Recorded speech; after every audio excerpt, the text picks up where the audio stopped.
Yeah, so thank you to everyone for coming. And today we're going to do something a little different. We're just going to go into our future and vision for the Academy for CTMU Media Operations and so forth going forward. Then we can take questions at the end. The CTMU Compatriot Academy will be not for profit, meaning that all of the money that is taken, it's a $19 a month fee, totally reasonable, but that will all be donated to the Mega Foundation, which is a charity founded by Chris and Gina Langen to promote the CTMU. Currently, we have, I believe, 9 or 10 paid members, which is around $2,000 a year in revenue. And that will go towards that, our goal.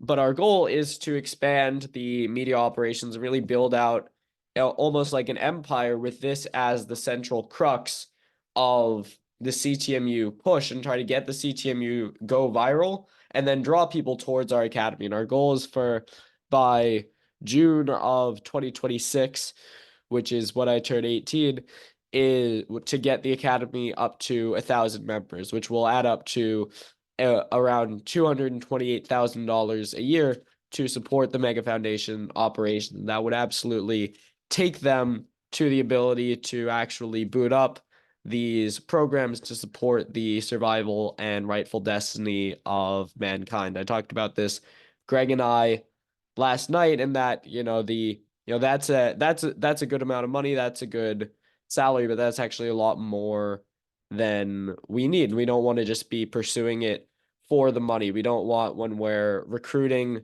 new people, to have just think of them with a dollar sign on their head. Is that we actually want people to be valued for their intrinsic worth and the things that they can bring to our cause. And this gets into a very fundamental thing in the CTMU, which is the difference between the telic economy and the monetary economy. The monetary economy, that's basically how we usually think about economics, which is, GDP and financial transactions and all of the net effect of that. And actually, in the monetary economy, existed money is lent into existence at interest, meaning that you're always owing something towards the proprietors of that system. So there's no possibility of authentic freedom within the system, either for people living in this monopoly system where everything is controlled by this centralized capital and central banking and so forth. But also, there's no authentic freedom for the person who chooses to pursue money over meaning. And the reason for that is because this is just like it's said in the Gospels, man cannot serve two masters. So either love the one or hate the other. He'll either love, teaching the CTMU and spreading truth and doing this, or, he'll love the money that he can make from that. But when he is thinking about why am I doing this, it's going to be one of those two things. So that's why it says there, man cannot serve both God, and cannot serve the teleology, the will and purpose of God, and cannot serve mammon, which is the god of accumulation and wealth and so forth. And so that's why, there's this really pernicious doctrine which crops up in like the American evangelical and some other movements, this idea of a prosperity gospel. It's that God will give money to people who are blessed by him. And the way that you can receive God's blessing in this gospel is that you can donate to one of these mega churches, which then in turn, a number of them, I saw an interview with not Joel Osteen, the Kenneth Copeland, and he's talking about how he needs his private jet to do this, and these preachers who are ostensibly holy people are living these very lavish and luxurious lives off of the contributions of people who are, they're saying you will get rich off of this, and that's a real perversion of what the purpose and will of God is because it's confusing the monetary economy with the telic economies. The telic economy is just the net sum of human interactions, and it is quantized in terms of teleology. Is that when you are getting richer in the telic economy, it's because you are serving the social species of humankind. You're doing something of value to other people. You're doing something of value to reality and to God.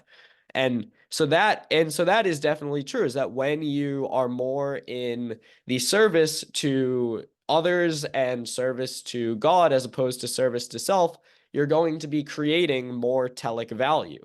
But that doesn't necessarily correspond to actually monetary wealth, and certainly no one would say that moral value, which is what teleology is perfectly correspondent with material wealth, because that's pretty much, if you look at the people who have the most wealth, those are people who are willing to lie and cheat and steal for it. And the people who by and large don't care, it's not just about making a living for their family, but the people at the very top who are just insatiably addicted to that wealth and power, and will stop at nothing to continue to get more of it. And as you have this, you have a situation where you have an underclass that is dependent on entirely the welfare of the state, and they are not contributing productively to the economy. And then you have an upper class which is constantly getting richer and richer and more powerful. And basically you can think of that. This is a image from Meta Religion as the Human Singularity, a paper by Christopher Langan. Is you can think of that as two vises of a jaw, is that they are actually closing in on one another, and the top jaw of the upper class is getting smaller and denser and stronger, and the lower jaw is getting wider, and there are more people who are really getting pushed out of existence, and they're getting weaker even as they're growing in numbers. And that means that any net increase in the wealth, or the even these metrics which supposedly represent human utility like GDP, actually will often end up meaning a net increase in misery for that lower class. And in between the two jaws of that vise, is that's actually crushing the middle class out of existence, the people who are just trying to get by, feed their family, but not forget about God or teleology while they're doing that.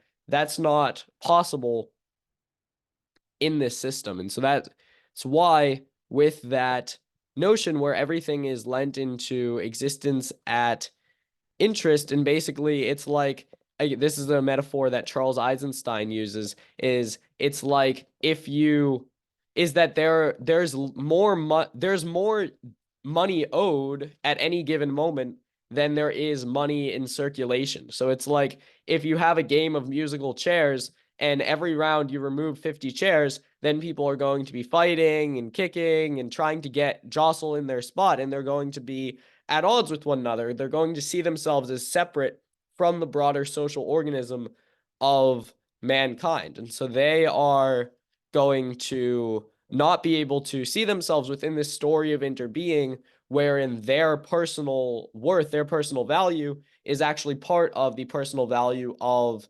mankind and of reality. And so they can't, and so within this system, everyone's encouraged to just be running their own show and not think about their neighbor and not think about the general common good.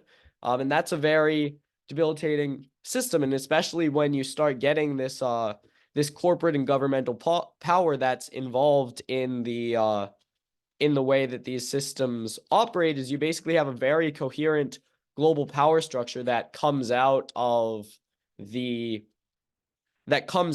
interest-based money system, that basically it is not possible to have any authentic freedom or anything, truly good, because what you're doing is you're replacing the telic economy, which is the economy which exists intrinsically, which is just the sum of human interactions, the way that humanity exists in itself, and you're replacing that with the monetary economy, which is this very kind of parasitic and abusive thing. And so when you're chasing And so this is why Christopher Langan says is that his number one advice to people out there is pursue meaning over money, is because, if you're just is that you are not going to be able to do both fully. It's not that, he worked jobs and so forth, but if you're truly, well, I'm going to be a billionaire, well, first of all, you probably won't.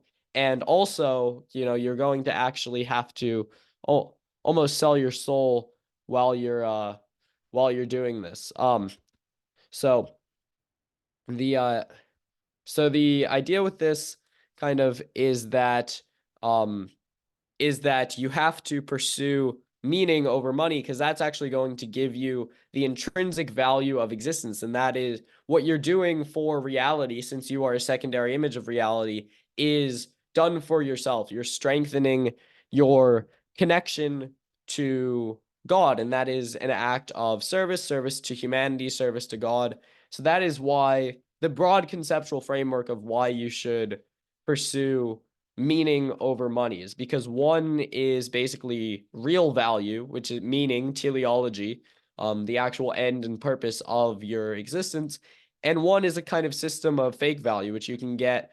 I said in my post, my article, that we could get, drive around BMWs and drink Starbucks every day, and that might be nice, but actually you can do the most good for the world by bringing in by actually spending that money in the most teleologically consistent way that we know of, which is actually to support the Mega Foundation operations, and that they are, critically underfunded, and they actually have pretty detailed plans for what they would do if they had, more resources. And then we're also building out the prototype of what we ought to be doing with that. So that is the CTMU Compatriot Academy will function as that CTMU university system, which we'll talk about in a moment.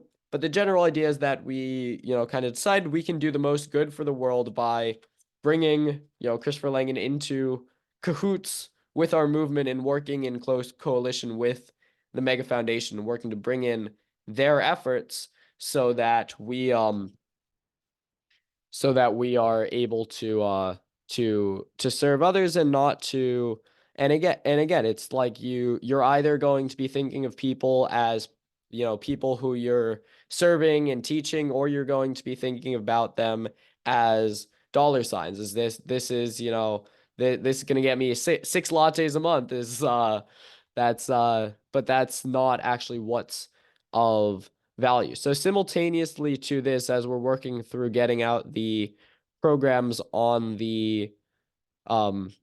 on the website, on school.com/compatriots, on our which is our permanent server for Compatriot Academy, we're also doing a major media push with all of the major CTMU content creators.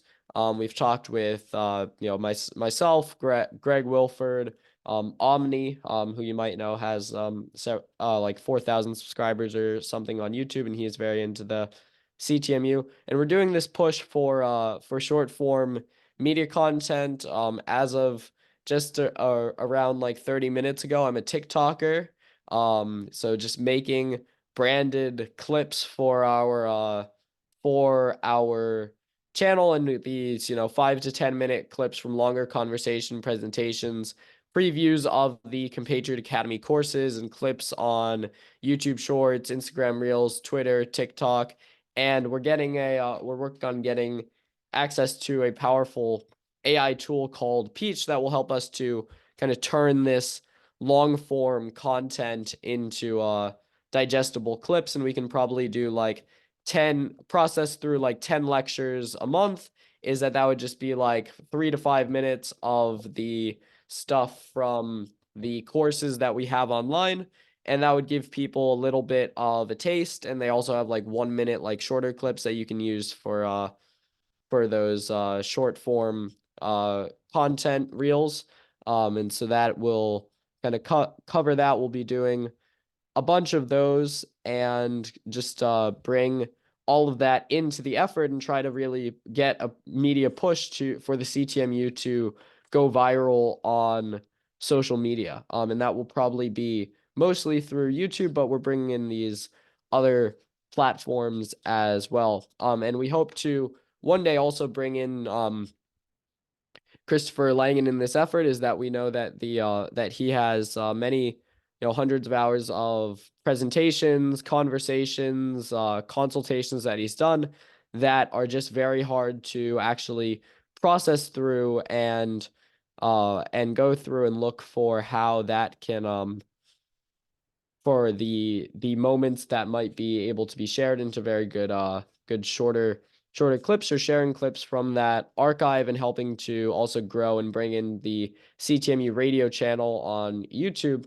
And we don't, and so we are really seeing ourselves as part of that unified movement, as not something that's propping ourselves up against or separate from the current Mega Foundation operations, but actually being a part of that and helping to support that through our Compatriot Academy. And we'll be working to grow on YouTube for the purpose of having this central core. And then also that growth is intrinsically good, because that's like our public message of where sharing and spreading the CTMU and teaching people about this, and then also bringing people into our academy. So so this is what Chris Langan calls the CTMU media empire, and we really want with that for Langan to be its chief spokesperson. So that will draw people into our academy, and then our academy in turn will be training more experts, more producers, etc., who are fluent in the foundational language of reality, who are fluent in the CTMU, and can share and disseminate these insights through their own presentations, through through content creation, through writing, through networking, through doing all of these things that are going to enable them to further the ends of the CTMU movement. And so it's like this idea in the CTMU papers of a self-excited circuit, of something that is bringing itself into existence in the very process of existing. And so this is almost like that, is that the CTMU movement will grow organically in the process of just like all other movements, in the process of us sharing and teaching it. Is that it's like a snowball effect, whereby we are our teaching then goes into creating more teachers, and then that organically spreads, and you have this cadre, you have this group of people who are very intelligent, motivated, disciplined, who are going to be able to teach that even further. So the so yeah, so that's pretty much what we're doing. And in doing this, we're aligning ourselves with what Christopher Langan actually said that he would do if he had $1 billion.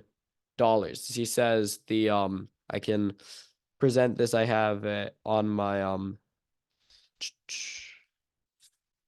yeah, so here he says he says through these projects, he says, in doing this, we are aligning ourselves to say goals of Christopher Langan. When asked what he would do with $1 billion to help the world, he responded, "I know a lot better how to use money in a teleologically consistent way than anyone else on earth. My problem is the lack thereof.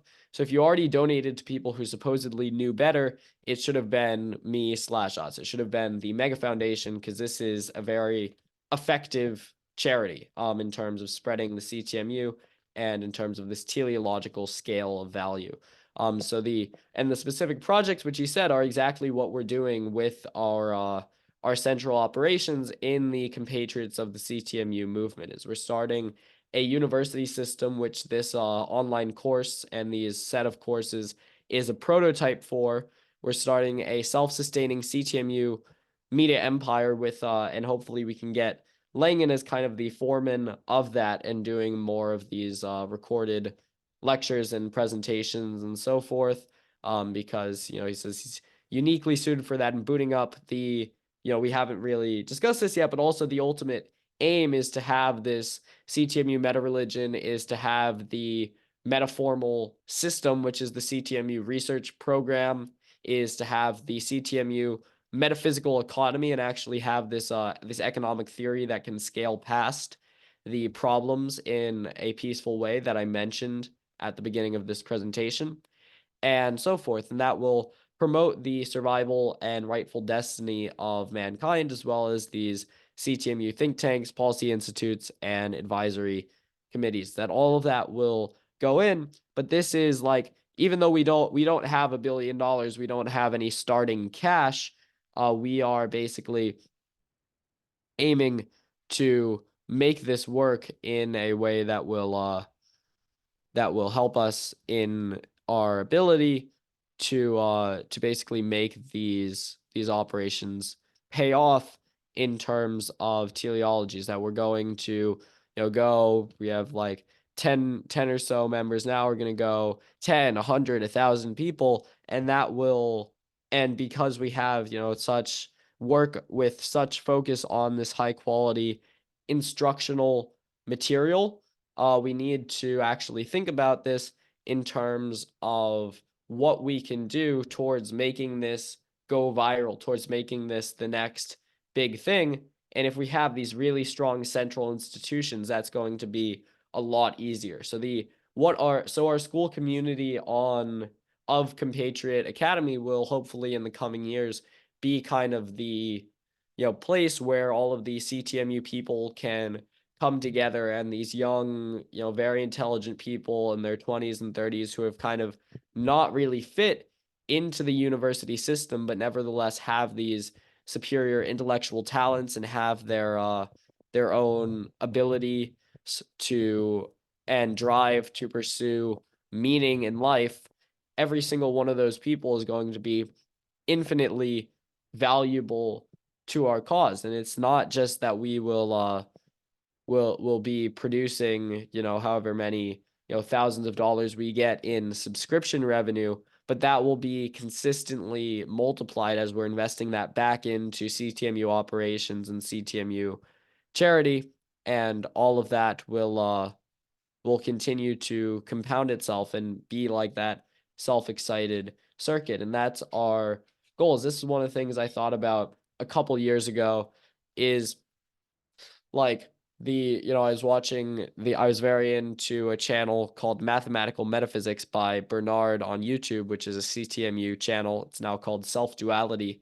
And I was actually thinking to myself, if you were to actually have like a professional team of people do this, that might cost you millions of dollars, and you wouldn't have as good a profit. You wouldn't have as good a product. It's not, not that I think that, any of the CTMU people are expecting a buyout, but it's actually a ton of value and a ton of actually high quality stuff that's going into the production of those things. And that comes from just these people who are fluent in the language of the CTMU, who can just get in front of a camera and record like Bernard does, can record like these hour-long lectures that are just packed with valuable information. And Compatriot Academy is a central hub for that. Is that this is exactly what I would have wanted when I was getting into the CTMU, is that we would have this this central organization that would help us to get out of this. So through these projects, through our Compatriot Academy and through the CTMU social media push, we're creating the prototype for the two most urgent causes that Langan addressed, which is that we need to build this CTMU university system, and we need the CTMU media empire to share and disseminate the insights that we're taking therein. And actually have hopefully recruit kind of Langan as that like chief, like face of the movement. And then behind that is this what has been called the Council of Philosophers, is this kind of not like philosopher kings who are, need power or dominion over a country or a city state in order to rule, but these people who are actually going to be able to lead humanity spiritually. They don't even have to interact with one another, but there is this coalition of people who are going to be fluent in the CTMU and really put their nose to the grindstone to work to become an expert in this language. And then they will hopefully, in doing that, be able to kind of get ourselves to a place where where we are not only the kind of people who are going to be talking about doing this and talk about these big lofty ideas, but we are actually going to be participating and helping ensure the rightful destiny of mankind. And as far as I'm aware, we are among very few organizations on the planet that actually have a coherent and teleology based vision for how we can make things better. There are a lot of, political guys, whatever, they might have some good ideas, but they're not really seeing the big picture. And really, they're just kind of thinking about the issues that they care about kind of on aesthetic tastes, is they're not actually seeking in a value neutral way what is the way that we can do the most good, and how can we do that. And obviously where good is synonymous with truth, because the good is that which is favored by reality, and truth is that which is included within reality. So good is actually defined as the reinforcement of reality's own existence. So you need a unified understanding of truth and God and metaphysics and ethics and all of these disparate things which are usually held apart from one another.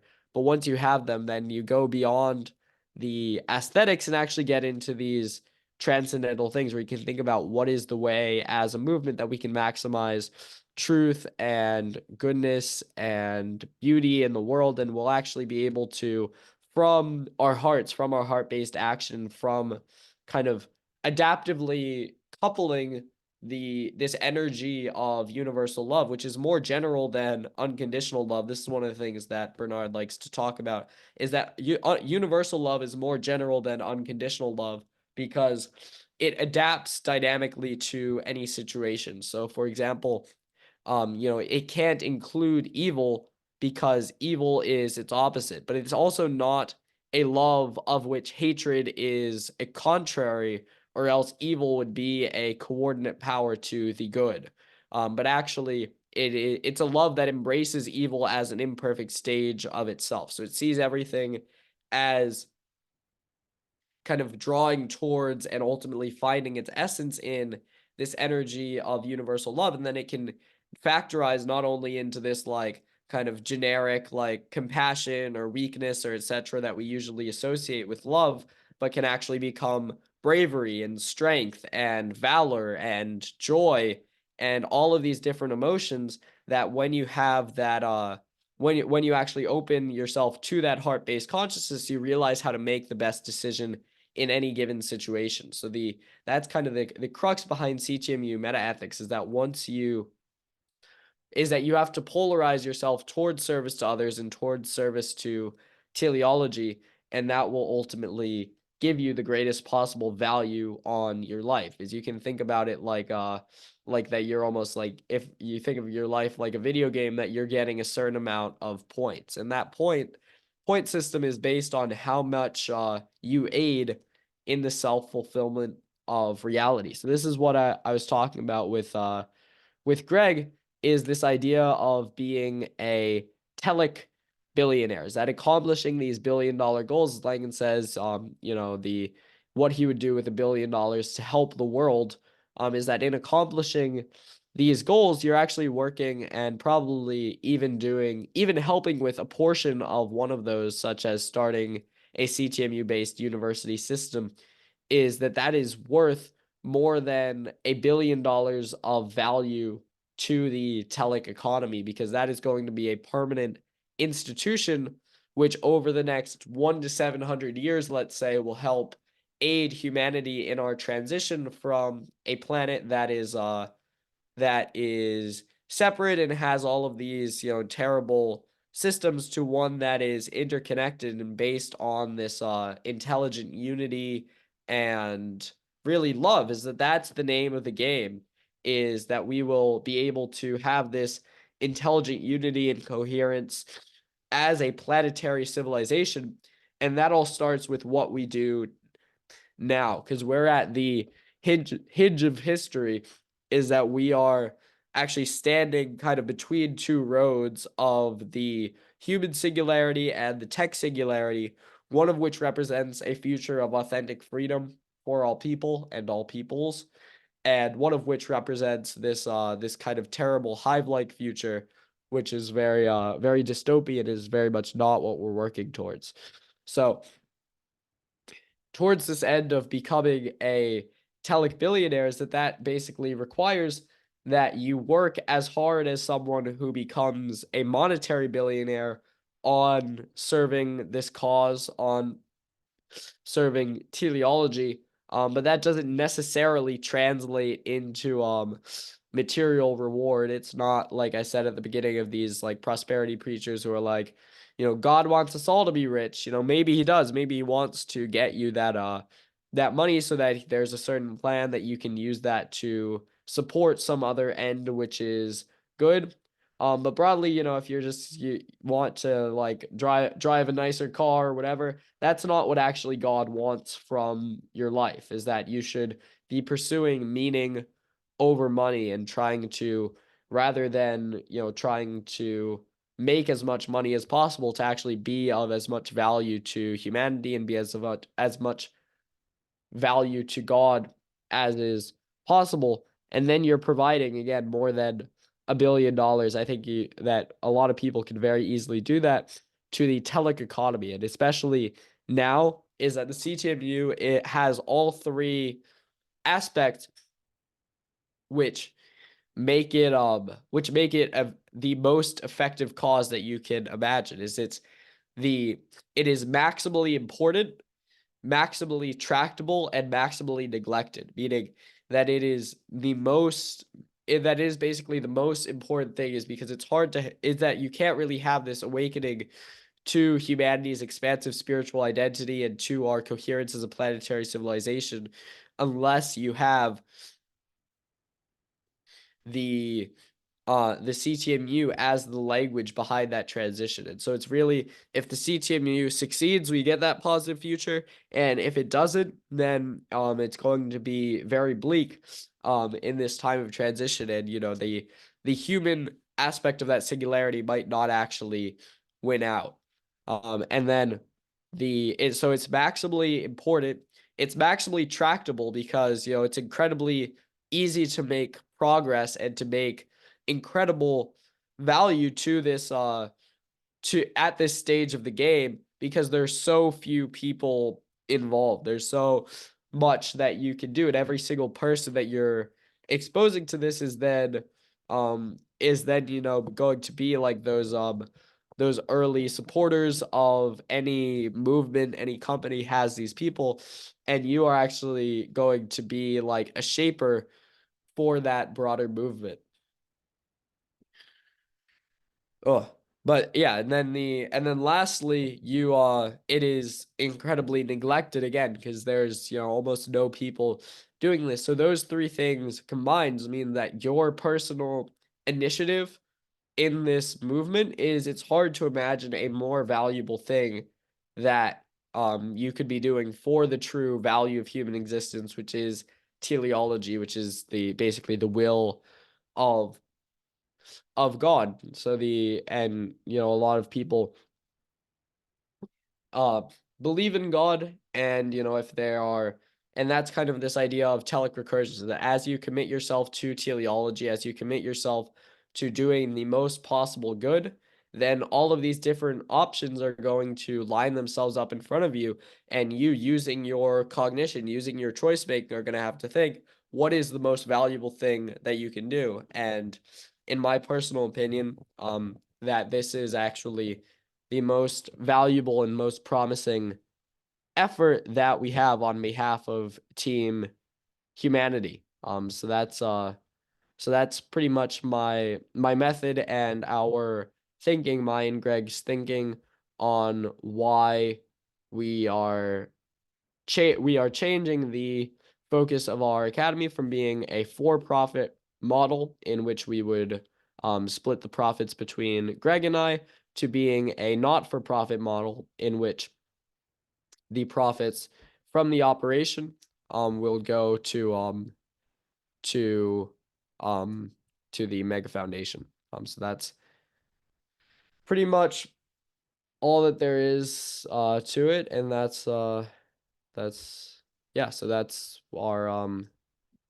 just to give you a little taste of the way that we're thinking about this and how we can be of most value. So I'll take any questions if anyone has it, but that's pretty much it.